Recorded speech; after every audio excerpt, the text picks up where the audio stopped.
I'm Kelly Green, Minister of Emergency Management and Climate Readiness. I'm honored to be here with you today on the traditional territory of the Musqueam, Squamish, and Tsleil-Waututh peoples. I'm joined virtually today with my colleagues Randy Neal, Minister of Water, Land and Resource Stewardship, and Ravi Parmar, Minister of Forests. We'll also have online Cliff Chapman from the BC Wildfire Service, who will provide an update on the wildfire conditions in British Columbia. I want to begin by acknowledging the people and communities throughout British Columbia who are being challenged by wildfires. I know that for many of you, this is an incredibly stressful and uncertain time, and my heart is with you. Some people have lost their homes, businesses, and places that hold a lifetime of memories. Others have been asked to leave their home and are waiting to see if it's safe to return. I want you to know that you are not alone. The province is working around the clock to support First Nations and local governments in keeping you and your family safe. The wildfire activity that we've seen over the last week continues to be dynamic. As of 9 a.m. this morning, there are 37 evacuation orders impacting approximately 8,000 people and 7,300 properties, and 37 evacuation alerts impacting approximately 7,100 people and 3,800 properties. The orders and alerts over the past few days have been changing hourly. This reinforces just how important it is for everyone throughout the province to be prepared, even if you're not under alert yet.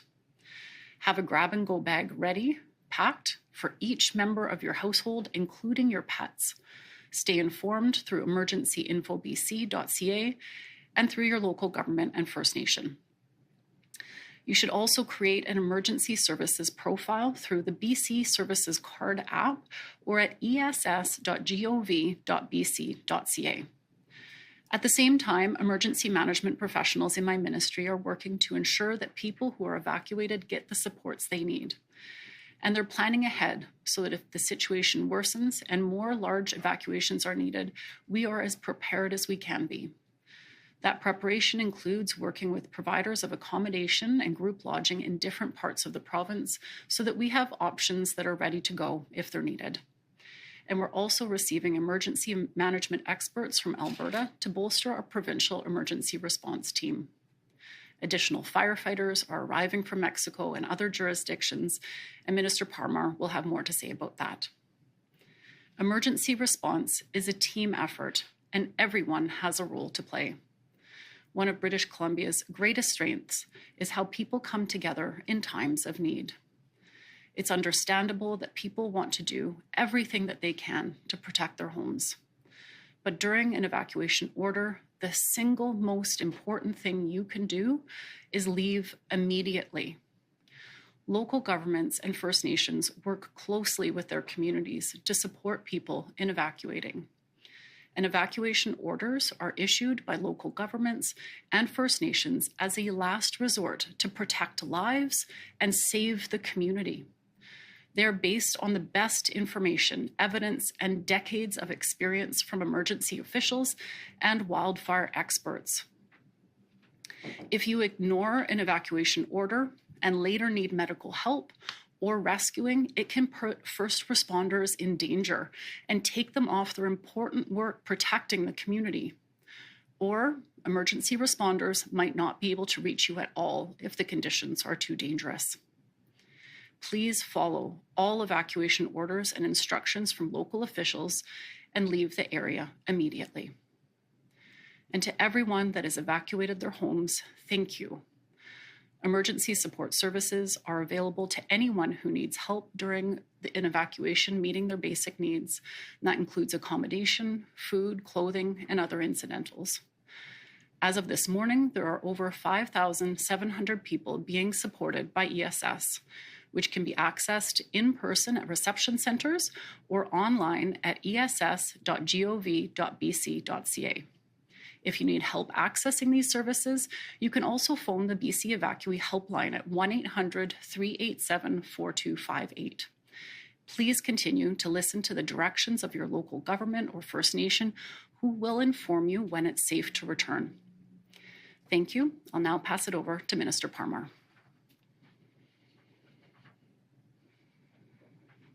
Thanks very much, Minister Green, and good morning, British Columbia. Parmar. I have the honor to serve as BC's Minister of Forest and the Minister responsible for the BC Wildfire Service. I'm joining you from a different location this morning from the Provincial Wildfire Coordination Centre, just outside of the centre here in Kamloops, British Columbia, on Tecumseh's territory.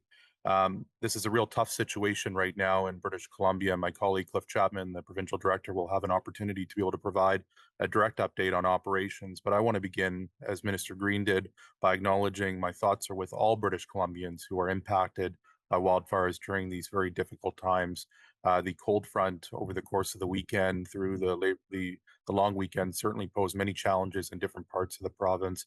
But I want to thank all those of our frontline responders, our BC Wildfire Service professionals, and everyone who has stepped up to be able to help support communities in their time of need.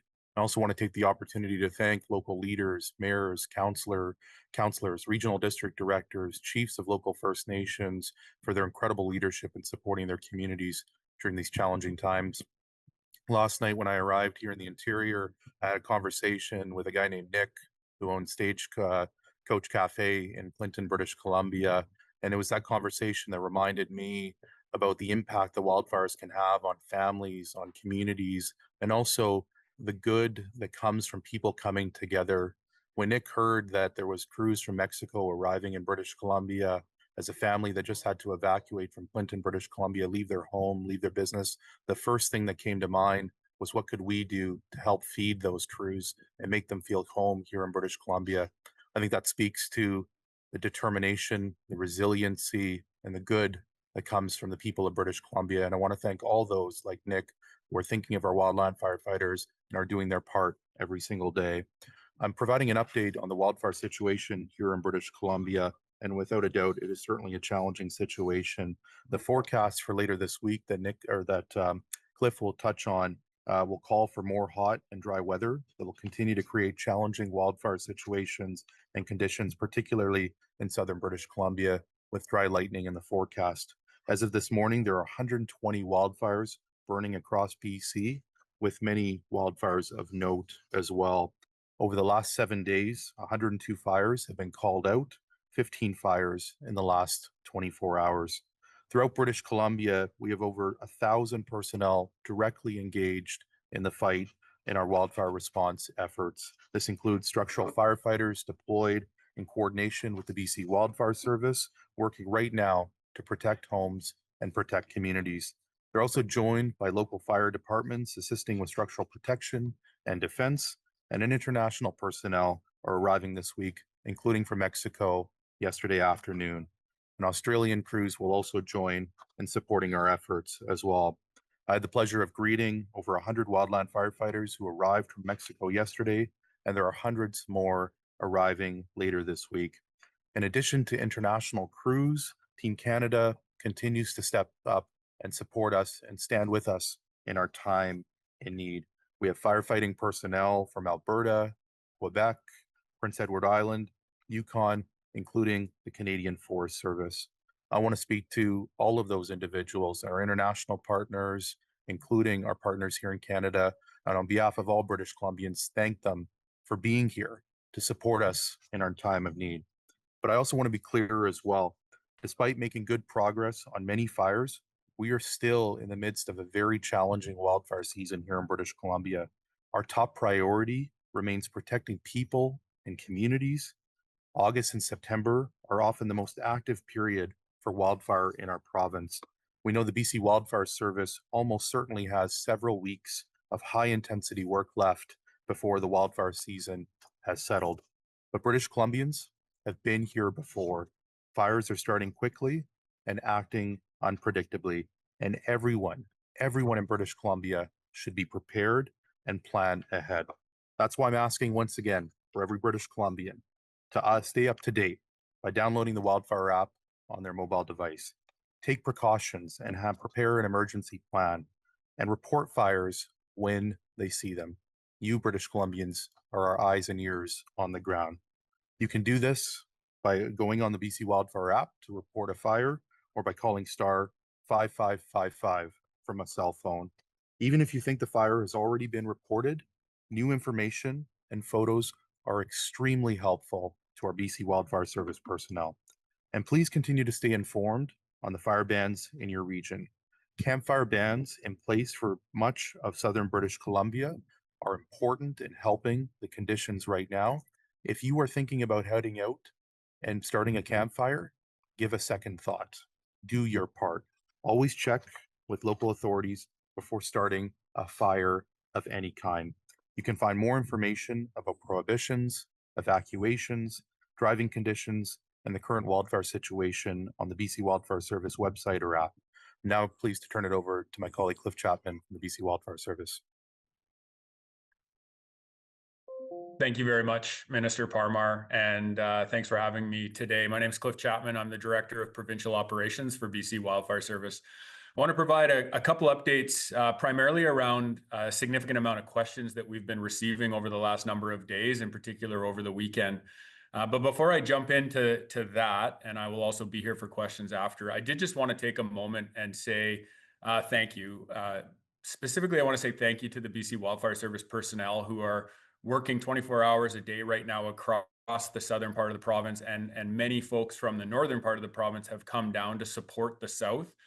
And it's worth noting that these fires, in particular the fires that have impacts to communities, to people's livelihoods, have a significant impact on our frontline workers.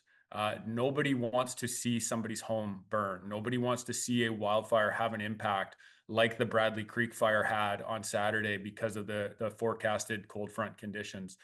And it has a profound impact on our people. And I can say, as somebody who's been in BC Wildfire Service now for over 20 years, that our organization is resilient, we are proud, and we continue to try to do everything we can to protect people's homes and get people back into their homes if they're under evacuation order. And we will continue to do so until the last smoke clears in the coming months. So again, if you see a firefighter on the street getting gas, or as Minister Parmar mentioned with the wonderful story of feeding the firefighters coming in from Mexico, just offer a thank you. You have no idea how much it means to these folks who are working 16, 18, 20 hours a day, doing everything they can to support British Columbians. With that, I just want to touch on a couple of questions that we've been receiving. I will say, for more specific operational updates, I'm happy to answer questions, but you will always receive the most up-to-date operational information on our website, bcwildfire.ca, or on our app if you can download it from the Android or the App Store. So please continue to go there for specific wildfire operational updates, but I'm happy to provide some if there's specific questions after as we go to questions today. The couple of questions I wanted to address, the first one is around resourcing. We are often asked about, do we have enough resources? And are we being told that we're not able to bring in more? I just want to address this really clearly. We are always supported to bring in what is required to try to do everything we can in this province. I think what we are learning, and what we've been learning over the last 5 to 7 years, is that sometimes on some days, like on Saturday's cold front passage, there is never enough resources to try to combat that fire. If we are not on every square inch of this province, then we cannot stop every single fire that could potentially start. I am very proud of the organization and the support that we have received to bring in upwards of 600 resources from across Canada and across the world in the weeks ahead. And they are coming sooner than we have ever seen before when we have anticipated fire like we did going into the weekend, and already having resources rolling yesterday and more rolling throughout the rest of this week. And the timing of that is really critical because our own people have been going now for 2-3 weeks in a row, working these very tremendously long hours, grueling conditions, and they need to take a few days. So these crews coming in will both help us surge to meet the demand, but they will also allow us to rest our own British Columbian resources when they desperately need it. So again, I just wanted to touch on that resourcing is not an issue. We continue to be supported to bring in and do what we need to do to try to suppress and be active on these fires. The second thing that I want to address is just the next several days. Minister Parmar mentioned that the weeks or the days and weeks ahead are going to be challenging for British Columbia, and they will be. Specifically, I will say in the southern part of the Caribou Fire Center, the Kamloops Fire Center, and the Southeast Fire Center. So sort of south of Williams Lake down to the U.S. border, into the Fraser Canyon, and then over to the Alberta border. We continue to see significant drought conditions in those areas, And we are now entering a drying trend for the next couple of days where we'll see those low to mid 30 temperatures, very low RHs, and no rain. What we are also forecasting now is that we may see the return of dry lightning, which means lightning that is associated with little to no precipitation. And we suspect that that is going to hit those 3 fire centers that I just mentioned as the fire centers that are holding the most extreme fire danger rating. We anticipate the timing of this to be late Thursday afternoon into the evening, and it will continue on Friday and into Saturday. If it materializes, which we're continuing to monitor this essentially hourly to look for timing.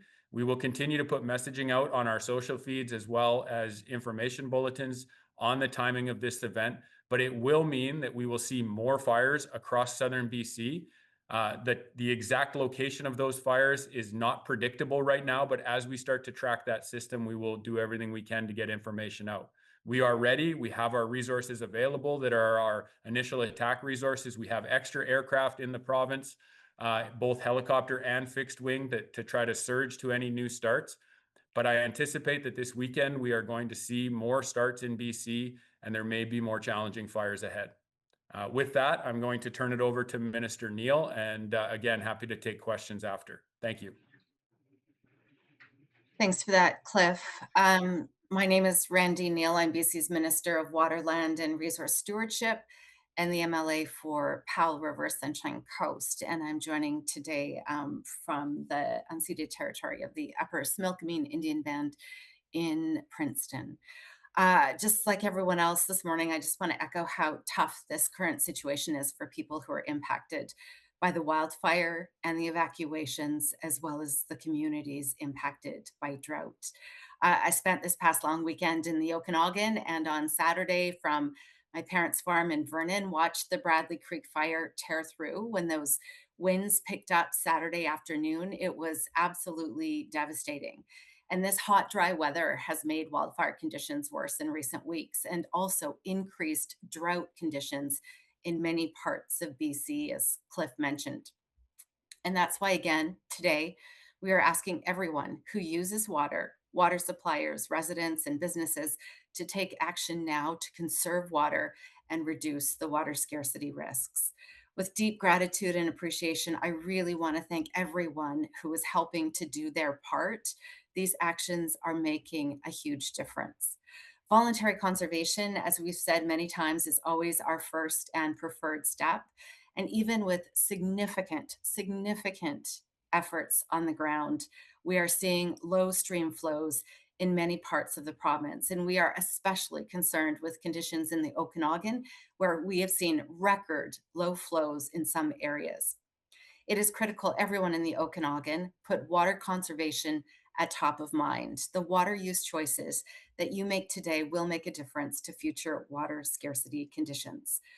Yesterday, I spent the day with some farmers in the Salmon River area and learned about all of the measures that they took and are taking to improve flows in the watershed in Salmon River.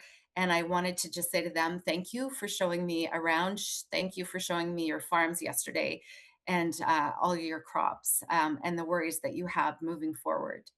Despite those efforts of the farmers and producers, back on July 28th, I did issue a temporary protection order temporarily restricting water use for those users, including for forage crops like grass for hay, alfalfa, and forage corn. Just like every time we issue one of those orders, it is an absolute last resort. These orders are targeted and designed to restore and protect critical stream flows as quickly as possible, and they are only considered when voluntary conservation measures are not enough to prevent serious or irreversible harm to a fish population. I know how tough drought is for BC's farmers, and we appreciate everything you are doing to make that better. We know that these decisions bring serious impacts for farmers in the area, and we're here to help. Affected farmers who are enrolled in the Ministry of Agriculture and Foods Production Insurance or agri-stability programs are eligible to receive support to help with margin-related income declines or costs associated with drought. Access to water is absolutely crucial for food production, and we are working with farmers and ranchers on long-term proactive solutions to prevent water scarcity. We will continue to work together to respond to these drought conditions and to reduce water scarcity challenges. And once again, I want to thank all of the volunteers. My heart goes out to everyone who's been affected by drought and these wildfires. And now I'll turn it back to Minister Green. Thank you, Minister Neal. I know this is an incredibly challenging time for so many people in the province. And with the difficult weather forecast at the end of the week, I want to encourage everyone to pre-register for emergency support services at ess.gov.bc.ca. This helps you and your family in the event that you are evacuated. I also want to thank everybody who has stepped up to support people in BC over this long weekend and throughout this fire season. Whether you've opened your home to a family member that's been evacuated, housed a pet for a friend, delivered meals, or checked in on a loved one, you're making a real difference to your loved ones and to your community. And on behalf of everyone in BC, I want to thank you all. I want to also thank all of the emergency personnel, whether you're a firefighter, a first responder, ESS staff or volunteer, a search and rescue member, or a member in a responding local government or First Nation. The important work you do is so valuable to keeping people and communities safe. And I want to thank you for all of your time and hard work. We now have time for questions. We have technical experts on the line to answer questions, including Cliff Chapman, who is the Director of the Wildfire Operations with BC Wildfire Service, Kevin Dunbar, who is the Executive Director of Emergency Response and Recovery within the Ministry of EMCR, and Connie Chapman, Executive Director of the Water Management Branch with the Ministry of Water, Land and Resource Stewardship. Good morning. Thank you for joining us today. For the media on the line, please press *1 to enter the queue. You'll have one question and one follow-up. For the media in person, we'll start in the room. Please state your name and your outlet. You'll have one question and one follow-up. Go ahead. Thanks for taking my question. I'm a reporter from the Canadian Press. I have a question for Minister Palmer. I wonder why has the government has not issued a state of emergency as it did on similar devastating wildfire season. Thank you. I can take that question. The provincial state of emergency enables specific powers for the province to take.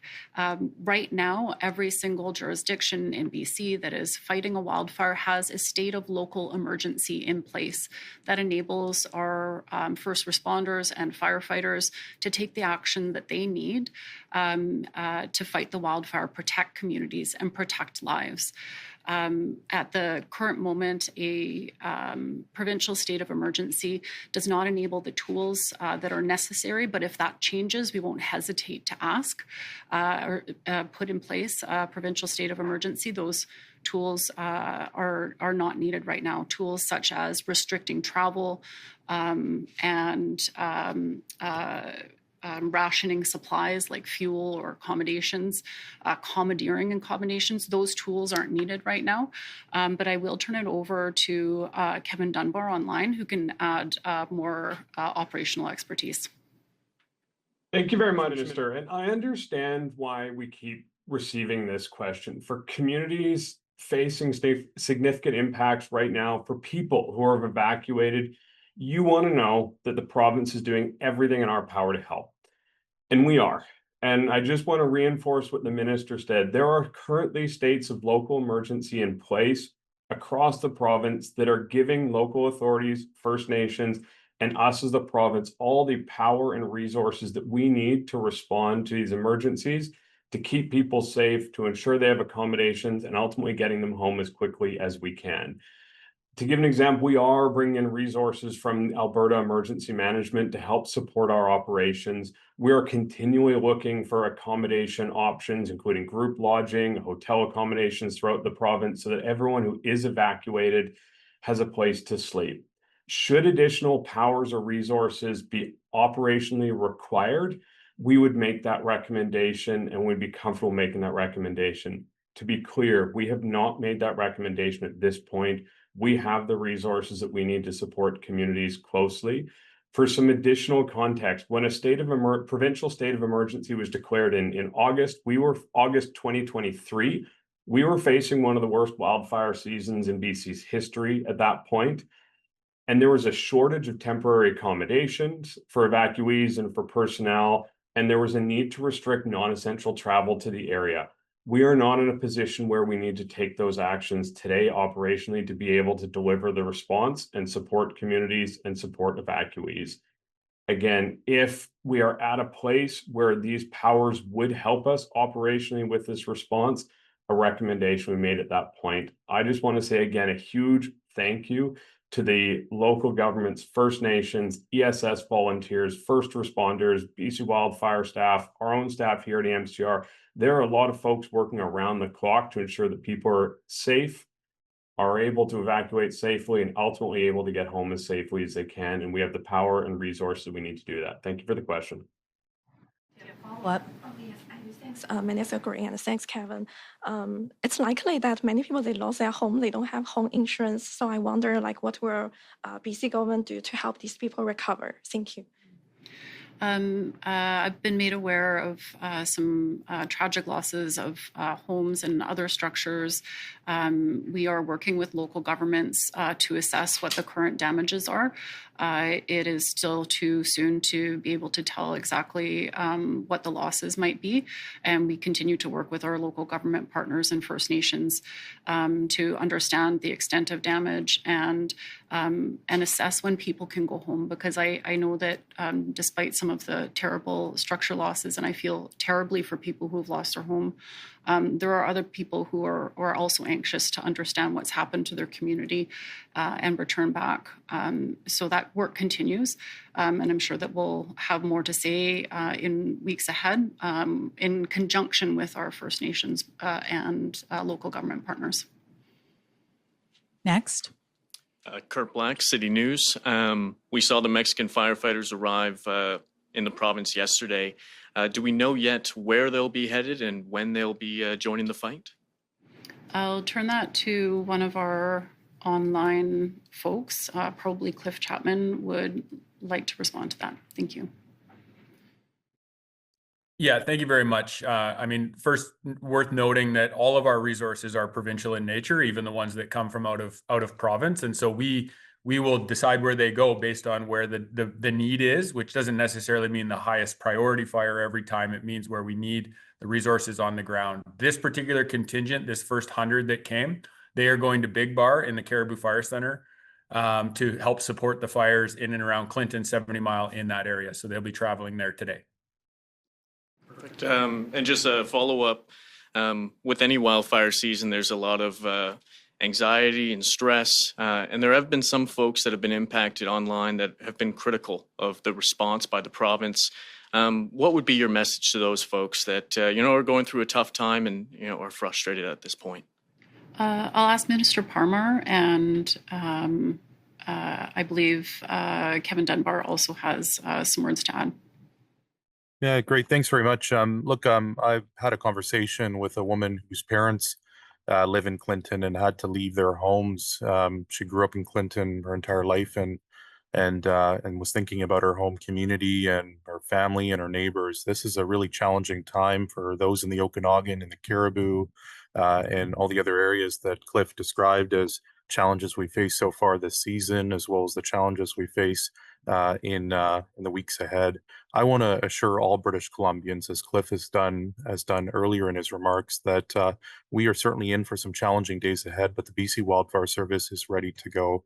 Our Wildfire Service is committed to helping to protect people and communities, but we are dealing with some very extreme fire behavior. And as Cliff will speak to, I'm sure in future questions, the priority of people and communities is of our utmost priority, but also our wildland firefighters. And so I know that sometimes people may not see the visibility in fires and in the form of folks on the ground, boots on the ground, and aerial equipment. I think it's also important to acknowledge, as I got a briefing on the Brunswick complex yesterday, that it can be very challenging terrain, steep terrain, and also the smoke can make it very difficult for our aerial equipment to fly as well. The priority of our wildland firefighters, our aerial pilots, everyone everyone in British Columbia is our utmost priority. Thanks very much for the question. I think I just really want to start by acknowledging that being evacuated is incredibly disruptive and a really challenging time for people. So I completely empathize and understand the impacts this is having and why folks may be frustrated.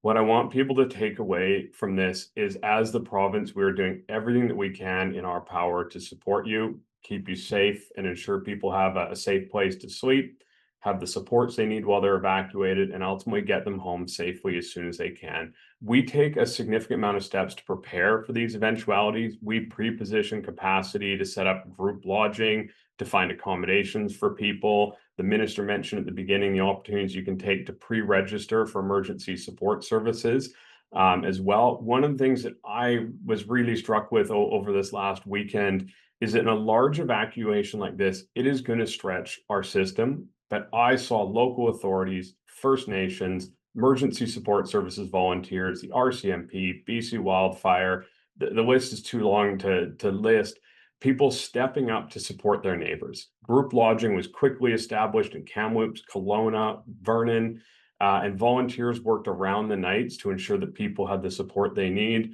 We had contracts in place with Samaritan's Purse and the Canadian Red Cross, who also supported our response. And I'm sure I've missed somebody in this because the list was incredibly long, the folks that step up in BC to support their neighbors.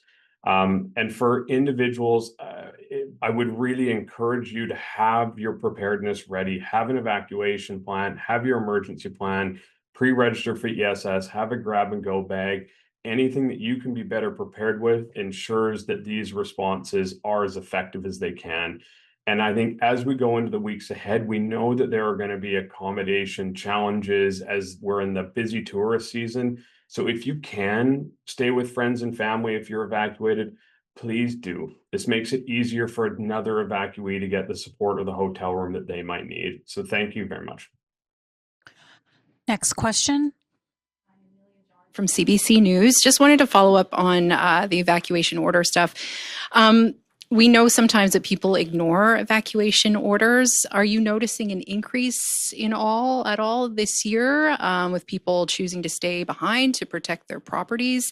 And is there anything more that the province could potentially do to combat some of those people making those choices other than just messaging?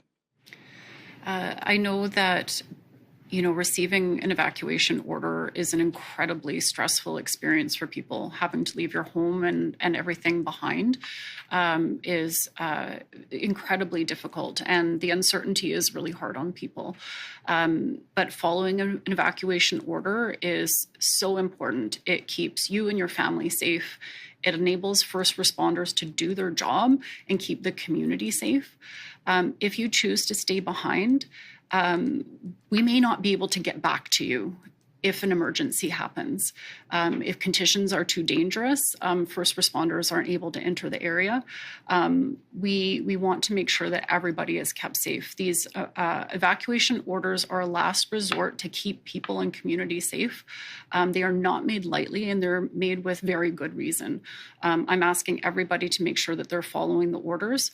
It's incredibly important. It's the law, but it just is for your safety and for the safety of first responders. Do you have a follow-up? Yeah, just for Minister Parmar with regards to mitigation. We heard from an expert from SFU's Wildfire Mitigation Initiative this morning, just talking about how the wildfire seasons are seemingly lasting longer and becoming more intense. Is there more that the province could be doing, perhaps in the lead up or after fire season, to kind of make it less reactive, less of a reaction to these fires and more preventative measures? Yeah, that's a great question. I was just in Merritt earlier this morning, chatting with some of having some really deeply motivating conversations with some of our partners, the Nicola Chiefs, in particular StudioX Resources, about the need for us to continue our efforts this wildfire season, but also plan ahead I'm a big believer that the best wildfire is the one that doesn't start, and that ensures that we need to step up our efforts in wildfire mitigation. Over the course of the last number of years, we've invested hundreds of millions of dollars in fire smarting, wildland wildfire risk reduction projects, and it's very clear that we're going to have to take this to the next level. I'm certainly going to be having conversations in my time here in the interior about the steps that the forest sector can play in going into our wildland urban interface areas and doing more wildfire risk mitigation work, commercial thinning, selective logging, partial harvesting, trying to remove that fuel risk that we are certainly seeing with some of these fires. We've invested, as I noted earlier, in many projects. We have about 500 projects that we've completed just in the last number of years, with about 200 that are currently underway. This will be a very big priority for my ministry in the weeks ahead. Our next question, we'll move over to the phone lines. Rob Buffin, CTV News. Rob, go ahead. Oh, hi. Thanks for taking my question. I guess I'm hoping to get a response from Minister Green as well as maybe Minister Parmar. I'm just wondering, I know there was a question about how many structures were lost, and you don't have the specifics on that, but I've seen online tweets about 230 properties in a certain area. Like, are you able to give us a ballpark as to even roughly how many homes may be damaged as a result of wildfires currently in the province, and whether it's, I guess, in the Bradley Creek area as well as Clinton, that the bulk of these properties have been damaged or destroyed, as well as if there's been any loss of life or to humans or pets? It's an important question that I think local governments are in the best position to be able to answer. These assessments are ongoing. The last thing I want is for somebody to learn that they lost their home on the evening news. And so we continue to work with our local government partners to be able to do these assessments. And they take the lead on informing people who may have damage or loss to their properties. I'm not aware of any loss of life, thank goodness. And I will turn it over to Kevin Dunbar for more details on that. Thanks very much, Minister, and thanks for the question. And I do understand why this question comes up. I think there is people want to understand the impacts and want to understand what's happened. I think two things. I know earlier today, the Okanagan Indian Band had a media availability, and they did confirm that there were some structure losses and impacts. I think what's really important to flag is this is still a dynamic situation. There are still areas that are too dangerous to access. There is still active wildfire fighting happening in the area. So the First Nation will conduct a full damage assessment when it's safe to do so, and then they'll release that information when it's available. And EMCR and the province will support them through their efforts. But as the minister mentioned, our local authorities and First Nations will have the most up-to-date information on this, and will be undertaking full damage assessments and releasing that information when it's safe and when they're able to do so. Rob, do you have a follow-up? Oh, I do. I guess it's kind of a two-parter. I'm just wondering, I did see some reporting from that presser that Mr. Dunbar was referencing about 230 homes. I'm just wondering, even if in broad strokes you're able to confirm that there are, at this point, likely hundreds of homes across the province that have been damaged or destroyed. And the other part of the question is, there seems to be a conspicuous absence of U.S. firefighters. There's people from Mexico and all across Canada. Is it just because of the intensity of the wildfires in Washington state that all those resources are needed there? Or why are we seeing no wildfire fighters from California or otherwise? I'll pass it to Cliff Chapman on the question about wildfire resources coming from other jurisdictions. Thank you, Minister, and thank you for the question. I think for those who aren't aware, the Pacific Northwest in particular in the United States is going through their own very, very challenging wildfire situation right now, including Spokane and other areas around Washington. I also, on Sunday on the media avail, I spoke about a couple of fires that are in the northern United States that are actually crossing into British Columbia. So we are working very closely with our partners in the United States, in particular in Washington, Oregon, California, both for the exchange of resources, but also how do you fight a fire that's half on the American side and half on the Canadian side. And we work we work really seamlessly in those operations, both from an aircraft perspective and on the ground perspective. So the reason you're not seeing an influx of United States firefighters coming to Canada, but also specifically British Columbia, is because they are in a national preparedness level 5, which is on a scale of 1 to 5. So they are at the top end of their own wildfire situation. And if we weren't as busy as we were, they may be asking for our support. Our next question is from Christian Robinson, Global News. Christian, go ahead. Or Kirsten, sorry. Kirsten, go ahead. Thank you. No worries. My question is for the Minister of Forests and Cliff Chapman. A Kelowna construction manager says he was able to save his development on Westside Road by setting up sprinklers as the Bradley Creek fire moved in Saturday. He believes more homes could have been saved if firefighters from Lake Country, BX, Swan Lake, and Kelowna weren't, as he says, quote, handcuffed from higher ups. He claims local fire crews told him they wished they could help but had to wait for direction from the province, and there was a 2.5-hour delay before structural protection was set up. Can you respond to that? And again, if we can please hear from the Minister and BC Wildfire. Minister Palmer?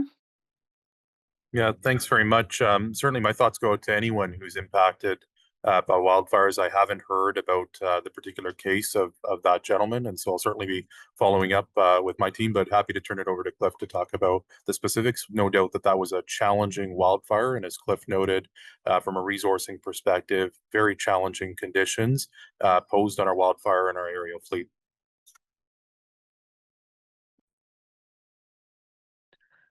Yeah, thank you very much. I think one of the reasons I tried to pre-address a couple of the questions we've been receiving is because we do often get this type of a question. And I just want to dispel this idea that we're waiting for someone in Victoria or Kamloops to give the green light.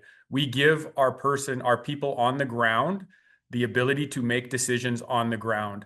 And their first and foremost thought is, how do I protect the humans? How do I protect the first responders, and how do I protect the people who are being evacuated? And then we go on to structure protection and structure defense of hundreds of structures that have been saved across southern BC this fire season because of our commitment to structure protection and structure defense, our commitment to our partnerships with local governments, First Nation governments, and their associated fire departments. And yes, it was very, very challenging on the Okanagan Lake. On the west side of Okanagan Lake. That fire had sustained winds of 85 kilometers an hour. So the question of responder safety was significant, but we still were actioning that fire. We had aircraft in the sky. We had people on the ground. I am pleased to hear perhaps about this individual who put sprinklers up. That is also how we do structure protection and structure defense. And we are still in there today doing that. We are on fires in the Southeast Fire Center doing that. It is part of our commitment to work more closely with municipal fire departments. So I hadn't heard that specifically. Certainly, as Minister mentions, we will follow up on that. But to be clear, the Kamloops Fire Center and the local responders they are not waiting for the green light from Kamloops or Victoria. They do what is best, what needs to be done on every fire that starts in this province. Do you follow up? Yes. Under what circumstances would smaller fire departments need the green light from BC Wildfire in order to engage in structure protection that could save homes? Turn that over to Cliff Chapman. Yeah, so they don't need a green light from BC Wildfire Service. So, you mentioned a few departments there. Those are what you would call mutual aid departments versus a structural fire department within a municipality. Those municipalities, they are trained through the Office of the Fire Commissioner to go and do fire suppression, including exterior defense from wildfires. So they do not need to wait for a green light from us. If they are the local fire department, they're in jurisdiction. Then once we arrive, we work together, and we work together to decide how best to utilize all the resources, including all the surrounding departments that were mentioned in your first question. So there is no waiting. It's really, again, just like our organization, from a structural fire department perspective, they also need to make sure they are protecting their own responders' lives and then start to go to work, and they do so. So, again, don't know the specifics of your question, but I can assure you that there is no waiting. It really just comes down to, the conditions are so explosive right now. I spoke on Sunday. The conditions are such, we've never seen fuel dryness the way we are seeing it right now.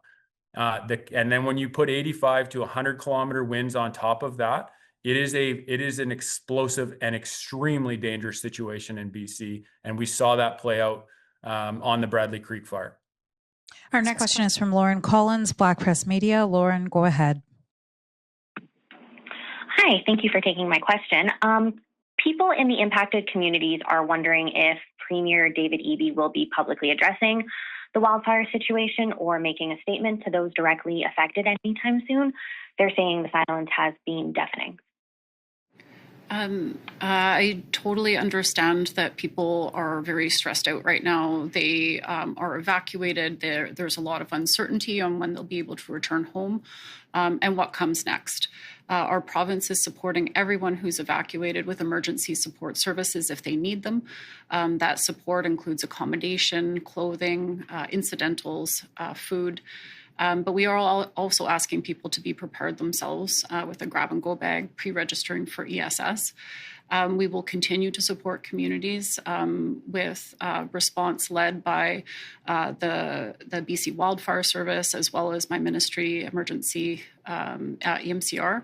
It's important that people know that they will be supported if they're evacuated, and that our BC Wildfire Service is doing everything that they can to protect lives and protect communities. Follow-up? Yes. Is the province considering a backcountry closure amid all the wildfires? For that one, I will pass it over to Cliff Chapman to answer that operationally. Yeah, thank you for the question. Similar, this is a question we receive quite frequently, in particular when it's hot and dry and when we have fires on the land base. This is something we assess daily. Really all of our prohibitions and all the extent of legislation that we can utilize all the way up to a backcountry closure. Saying that, and I think Minister Parmar mentioned it as well, we rely on British Columbians, in particular in the backcountry, to tell us about fires that are back there. We are highly focused in the interface right now. Many of our fires are threatening communities, and obviously we are putting essentially all of our resources on those fires. So having people in the backcountry responsibly being in the backcountry is not a bad thing for British Columbia, because the faster we are alerted of a new fire, the faster we can respond to it. So for now, we are still holding on not closing the backcountry, specifically for that reason, allowing people to still enjoy the great outdoors. And our ask is, and we've seen this over the last number of years, our ask is that people are vigilant. People are careful when they're in the backcountry. We have campfire bans on almost everywhere, so you should not be. And we have not seen a bunch of unattended campfires. So people are more responsible as BC, unfortunately, continues to grapple with this year in and year out, the challenge of fire seasons and hot and dry weather. So at this point in time, we are not using the backcountry closure for those reasons. Our next question is from Colin Slark, Price George Citizen. Colin, go ahead. Hi, thank you for taking my call. There are just about, I think, 20 of wildfire evacuees in Prince George currently, but with a lot of the north-south highway routes currently closed for wildfires, due to wildfires rather, I was wondering where any further evacuees may be directed should populated areas get threatened in the southern and central interior. We work very closely making plans with both local governments, First Nations, and working with our colleagues at the Ministry of Transportation to make sure that we understand which routes people can take in the event that they are evacuated. People can also check up-to-date information about route closures or detours at drivebc.ca. And in the event that you are evacuated, your evacuation order will include instructions such as where to go, which routes to take, where the reception center will be. For additional comment, I'll turn it over to Kevin. Thanks, Minister, and thank you for the question. I know folks are always going to be anxious and want to understand where to go if an emergency happens. Like, there's two things to take into account. If you are traveling through BC at the moment, it's important that you know before you go. Look on Drive BC and understand what routes are available. You can look on Emergency Info BC or on local government websites or the BC Wildfire app as well to understand where there are evacuation orders and alerts. There are also significant places within the province that are available and people can access. And when it comes to evacuations, EMCR works directly with local authorities, First Nations, and ESS programs to plan for evacuations and plan for various contingencies within evacuations. We take steps to pre-position and have group lodging established in various strategic places throughout the province so that we always have different options available when an evacuation is underway. We have a number of group lodging spaces available in the southern interior at the moment, and we also have some available in Prince George and other areas in the north. And there are other areas within the province that we can stand up at very quick notice and have supports from our partners like Samaritan's Purse or the Canadian Red Cross or other nonprofits or other ESS programs to establish those very, very quickly for us so that folks have a reception center, a place to go, and a safe bed for the night. We also are continually scanning and looking for accommodation and hotel accommodation options and ensure that those are available in key places throughout the province so that we have various options for folks to go. This situation, accommodation options, routes, highway closures, those can change continually through an emergency. And so we work to stay on top of that and to proactively plan. I think what's really important is that individuals are also prepared themselves. Have your emergency plan, have a grab and go bag, and if you can, pre-register for emergency support services. And as I mentioned earlier on this, there are options under emergency support services for you to go find your own accommodation or stay with friends, stay with families.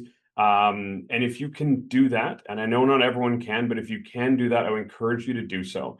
This means that those group lodging facilities and hotels we can make available for those individuals that don't have that option. Thank you. Follow up? Oh, yes, sorry. I was also, for the communities who are hosting evacuees, I know you mentioned their group lodgings and you can activate some resources. Could you provide some more specifics on what you're offering these communities who are hosting people displaced by the fires? I'll turn that over to Kevin Dunbar. Definitely. Great question. Where I really want to start here is I just want to put a huge thank you out there to local governments, First Nations, ESS volunteers. There are a ton of communities across BC that are stepping up to support their neighbors, to support people that are evacuated and support people through a really difficult time. Unfortunately, this isn't new to BC. And I think, fortunately, we constantly see British Columbians step up to support each other. And that's something that I'm incredibly proud to watch. For host communities and communities that are supporting evacuees, we work closely with them to reimburse costs related to running group lodging and establishing group lodging facilities, also accommodation opportunities, and also to help establish and run reception centers as well for people. And this is where we also partner with other service providers such as Samaritan's Purse and Canadian Red Cross to go in and work with reception centers and group lodging facilities. We know that evacuations are disruptive. They're disruptive to the communities evacuated, and they're also have an impact on the communities hosting. What I've been really proud of across BC is I have seen communities step up and continue to provide that support to their neighbors, and they've done it willingly, quickly, and in the case this last weekend, very, very late into the night. Thank you. Question is from Tyler Olson, the Tyee. Tyler, go ahead. Yeah, thank you. You talked yesterday about how burn scars were having less of an influence on fire behavior in some areas because of the drought conditions. Can you talk more about how this summer might be changing how BCWS thinks about the influence of previous fires and fire tactics? I'll turn that over to Cliff Chapman. Yeah, thank you, Tyler. Really appreciate that question. I did speak a little bit on Sunday about some of the experiences we've been having this season, but also in past seasons. I think it's more acute this season because we've had fires return to areas from really like 2017, 2018, 2021, including, the fires in and around near Clinton and Green Lake with the Elephant Hill fire from 2017. And historically, when I started my career 20 plus years ago, burn scars would give us like a 10 to 20 year sort of buffer, especially if it was a high intensity burn like Elephant Hill, that we could then use as a control line. I think what we're learning, and again, we got work to do with some of our industry counterparts on researching this to really figure out what it means and how we adjust our tactics. We've already adjusted our tactics on the fly, recognizing that when we need to put a control line in, that we will have to build it through an old burn scar instead of using the old burn scar as a potential control line. So we've adjusted our tactics on the fly as we, as we've kind of experienced this. Even a fire that's only 7 years old is now being able to display what I would say is like significant extreme fire behavior, and no longer allowing us to use that as a control feature. So more learning to be done, absolutely, but we have adjusted our tactics on the fly. Our incident management teams and our responders are aware of this, and as fires approach old burn scars, we're doing work to reinforce those so that we can use them as effective control lines. Tyler, do you have a follow-up? Yeah, just for one of the ministers, Lauren's question earlier about whether the Premier will be speaking about this wasn't actually answered directly. Can someone directly answer that, please? Thank you for the question. I know that right now it's an incredibly stressful time for people in British Columbia, particularly those on evacuation order and alert. We are supporting people with emergency support services for everybody who needs it. As Kevin said, there is a bed for everybody who needs it. We will continue to take every action necessary in order to keep people and community safe. And I'll turn it over to Minister Parmar. Yeah, thanks very much, Minister Green. I just wanted to add that I am in touch with the Premier regularly. As you can imagine, the Premier is concerned about the wildfire situation here in British Columbia and is asking many of the questions that many British Columbians are asking as well. We're regularly keeping him briefed, and I know that he's engaging with local leaders when required. It's one of the reasons why I'm up here in Kamloops today. I wanted to take the opportunity to provide my thank you to Cliff directly, who I saw a little bit earlier today, and we'll see in a moment, and his team and the entire teams. Our wildland firefighters are doing incredible work every single day, working 20 plus hours a day to be able to help protect British Columbians. We know we have challenging days ahead. I'm going to have an opportunity to meet with the Mayor of Clinton tomorrow and engage with the Mayor of Lytton this afternoon. I want to thank all of our local government leaders, all of our community leaders, all those who are doing their part to be able to help support British Columbians in their time of need. And I know that the Premier is engaged in those conversations, and I'm certainly in touch with him on a daily basis.